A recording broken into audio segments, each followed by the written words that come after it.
Assalamualaikum warahmatullahi taala wabarakatuh. Apa kabar semua? Semoga selalu baik-baik saja. Semoga tidak ada masalah yang tidak bisa kita selesaikan. Dan kalaupun sekarang Anda terlibat suatu masalah atau sedang tidak baik-baik saja, percayalah pada akhirnya semuanya akan baik-baik saja. Hari ini cuaca mendung, namun hawanya sungguh terasa sangat panas. Sudah kurang lebih 2 minggu di tempat saya tinggal sekarang tidak turun hujan. Sepertinya musim kemarau mulai datang di bulan Juli ini, tapi juga semoga Sang Maha Pemberi Kasih studi kiranya melimpahkan sedikit saja rahmatnya. Beberapa hari ke depan itu diturunkan hujan olehnya. Di catatan segalang tanah episode kali ini, episode keempat, agak sedikit berbeda. Masih akan membicarakan dunia bercocok tanam dan juga tumbuh-tumbuhan, serta pengalaman saya menggeluti dunia ini. Namun kali ini saya ingin membahasnya dari sisi spiritualitas. Dari pengalaman saya bertani saat ini, ada beberapa hal yang dalam tanda kutip menyentuh hati saya.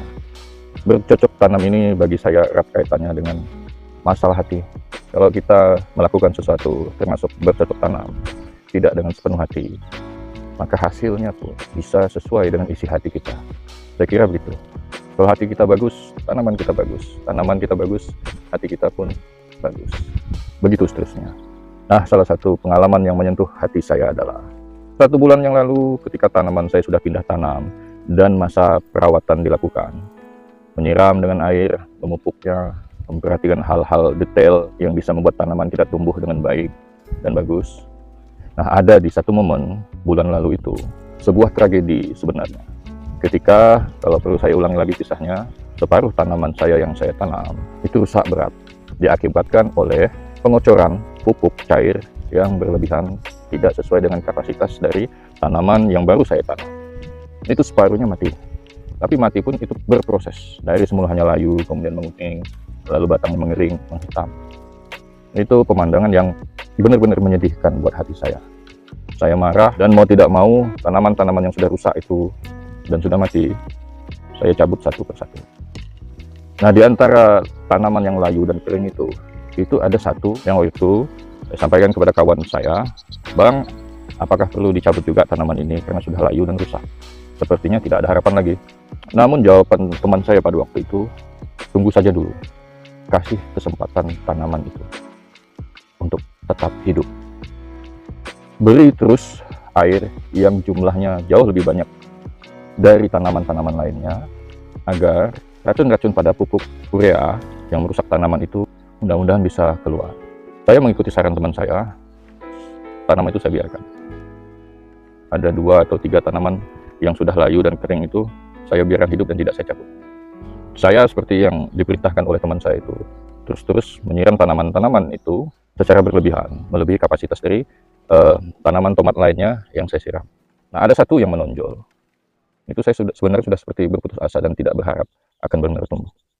Saya terus siram lebih banyak, saya kasih pupuk sewajarnya, hingga berapa minggu kemudian, suatu keajaiban untuk saya pribadi, melihat ada satu tanaman itu yang menampakkan tanda-tanda memulihkan diri. Daun-daunnya yang semula menguning, itu menghijau. Yang semula layu, kuyup, itu mulai mengembang. Berapa minggu yang lalu. Yang membuat saya sangat-sangat terkesima melihatnya. Ternyata apa yang dikatakan teman saya benar. Masih ada harapan untuk tanaman ini. Saya pun kemudian lalu dengan semangatnya terus memberikan penyiraman, hanya penyiraman, tidak ada yang spesial. Ya mungkin kemudian mulai berdoa juga lah, agar tanaman ini bisa bertahan, hidup, dan tumbuh. Nah, saat ini tanaman ini sekarang mulai berbunga. Walaupun yang lain sudah mulai berbuah lebat dan tanaman ini belum, tapi setidaknya saat ini mulai berbunga. Ya tidak tumbuh tinggi dan besar, tapi ya hidup dengan baik. Ini seperti menjadi cerminan bagi saya pribadi. Bagaimana saya hidup persis seperti pohon tomat yang hampir mati. Seumur hidup saya hingga umur 40 tahun, saya hidup nyaris dikatakan broken, rusak. Ketika yang lain sudah tumbuh besar, tinggi, berbuah banyak, saya masih belum menghasilkan apapun. Kalaupun ada, ya ada buah-buah yang baik. Istri, anak-anak saya.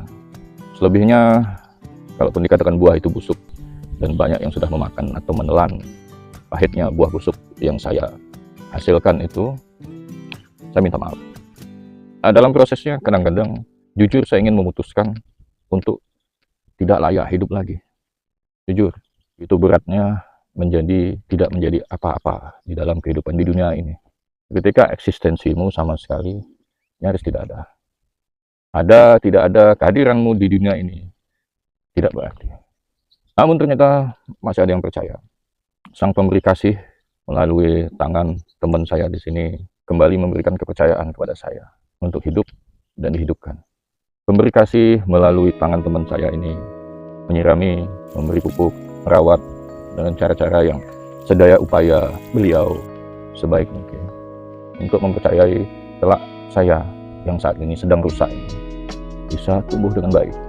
Mungkin tidak sebaik yang lain, tapi setidaknya untuk diri sendiri mudah-mudahan menjadi arti, membuahkan buah-buah yang baik. Semoga seperti tanaman yang saya ceritakan tadi, semoga saya sendiri pun bisa kemudian setelah berbunga kemudian menghasilkan buah-buah yang baik, bukan lagi buah-buah yang busuk seperti yang sudah-sudah.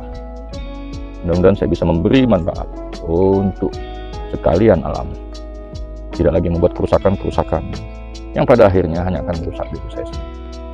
Sampai pada detik ini saya ingin menjadi tanaman yang saya ceritakan, dan harapan di dalam diri kembali muncul untuk terus bertahan dan bertahan, hidup, tumbuh sedikit demi sedikit, selangkah demi selangkah, segalang demi segalang, lalu kemudian menyerahkan hasilnya pada yang telah melimpahkan memberi saya kasih sayang yang tidak akan pernah mampu saya membalas.